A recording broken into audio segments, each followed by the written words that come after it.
নমস্কার, আমার কালিন্দী চ্যানেলের আজকের নিবেদন তারাপদ রায়ের ছোট গল্প টর্চ লাইট। একদা নিশীথকালে দুই বিখ্যাত গুলিখোর একটি রাস্তা দিয়ে যাচ্ছিল। ঘন ঘোর অন্ধকারে একজন গুলিখোরের হাতে একটি টর্চ লাইট ছিল।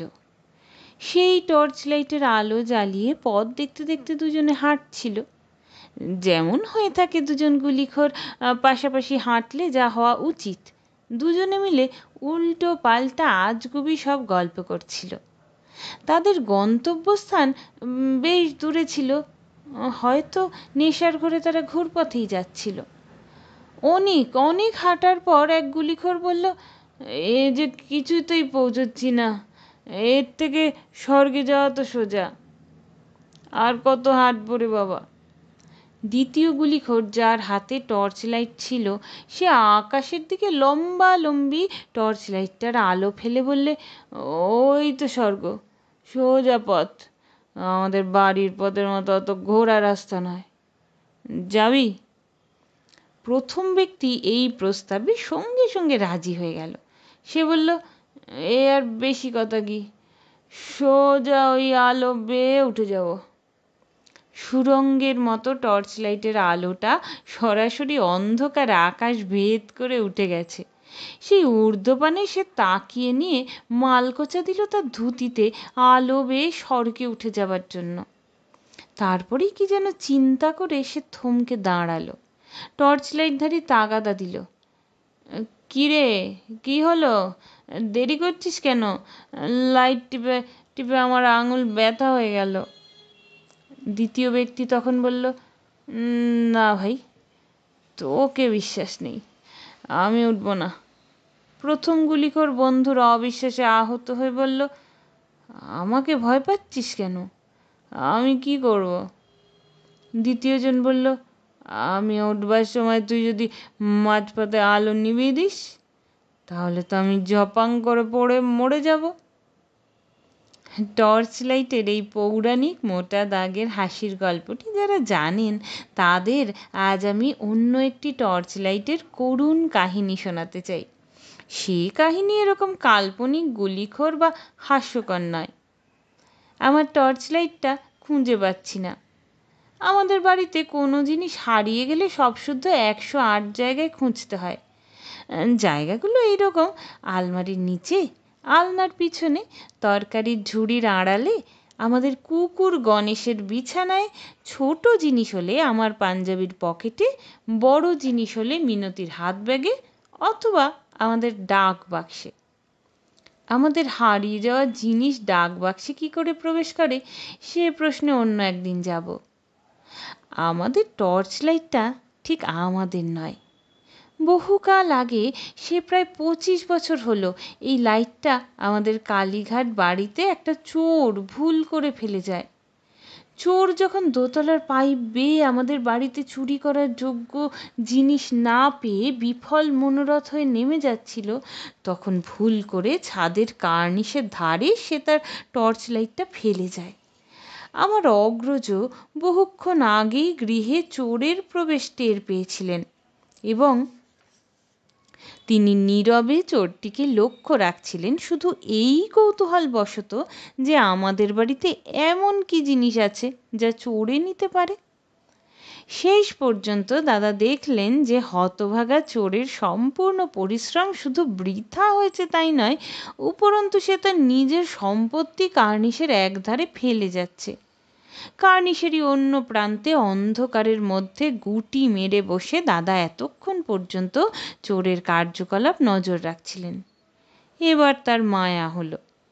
পাইপ বেয়ে চোর যখন প্রায় আধাআধি নেমে গেছে, দাদা কার্নিশের উপর থেকে মাথা বাড়িয়ে ডাকলেন, এই যে ভাই, আপনার টর্চটা। সঙ্গে সঙ্গে চোর বেচারি একটা মোক্ষম লাফ দিয়ে নিচে নেমে ছুট দিল।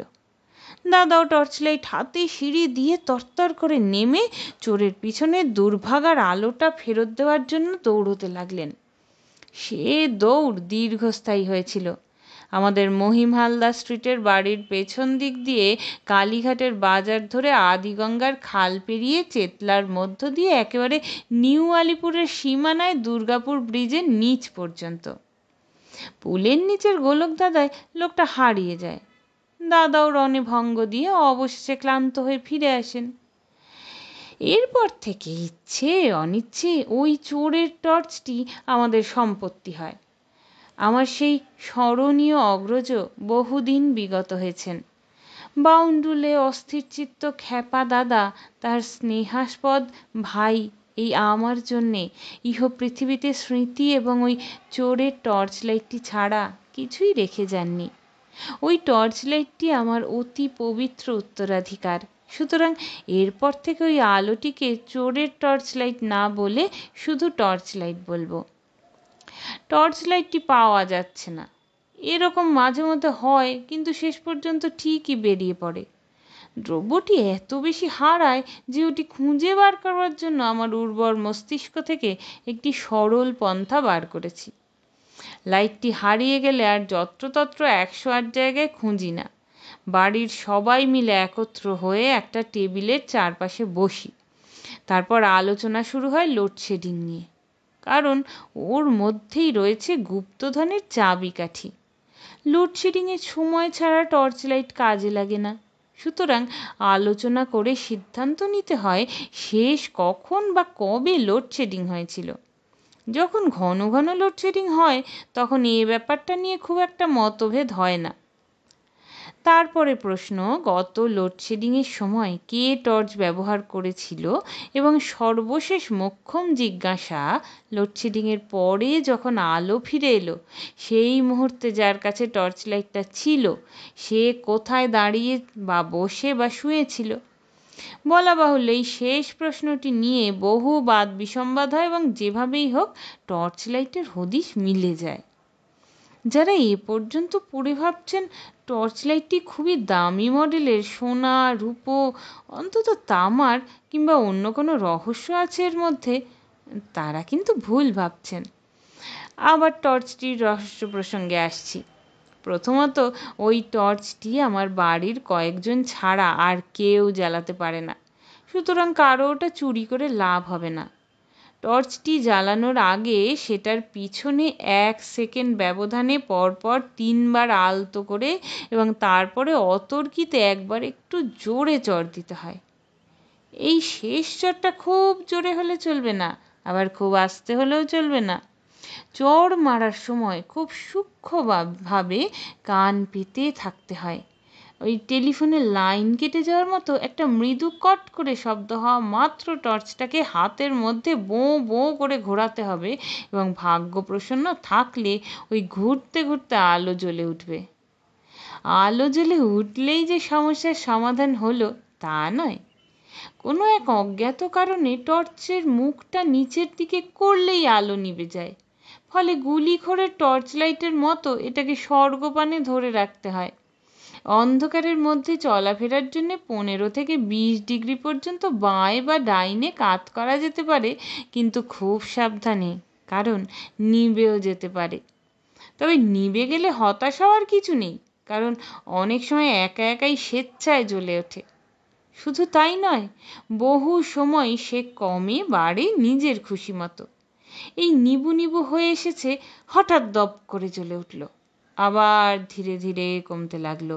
এরকম হামেশাই হয়। টর্চটা সম্বন্ধে আরেকটা তথ্য জানানো দরকার। আমাদের বাড়িতে বেড়াতে এসে টেবিল বা তাকের পাশে টর্চটি পড়ে থাকতে দেখে কেউ দয়া করে ধরতে যাবেন না। পিছনে স্প্রিংটা আজ কিছুদিন হলো বিপজ্জনকভাবে শক্তিশালী হয়ে পড়েছে। হঠাৎ হঠাৎ পিছন দিক দিয়ে স্প্রিংটা ছিটকে বেরিয়ে আসে, আর পিছে পিছে বিদ্যুৎ বেগে ছুটে আসে দুটি বড় ব্যাটারি। বুকে লাগলে দিশি পাইপ গানের গুলির চেয়ে সে কম মারাত্মক নয়। আজ কিন্তু এই অপূর্ব টর্চটিকে হাজার চেষ্টা করে উদ্ধার করা গেল না। মন খারাপ করে অবশেষে তার এই অবিচুয়ারিটি লিখতে বসেছি। এমন সময় হঠাৎ লোডশেডিং, আর আলো নিভতেই কি আশ্চর্য, টর্চ লাইটটা নিজেই ফিরে এলো। দেখি বইয়ের তাকের পিছনে অন্ধকারে সে একা একাই জ্বলে উঠেছে। বুক থেকে একটা পাষাণ ভার নেমে গেল। দাদা মৃত্যুর সময় বলে গিয়েছিলেন, গরিব মানুষের ফেলে যাওয়া জিনিস হারাবি না, যত্ন করে রাখবি, এটাকে পেয়ে ফেরত দিবি।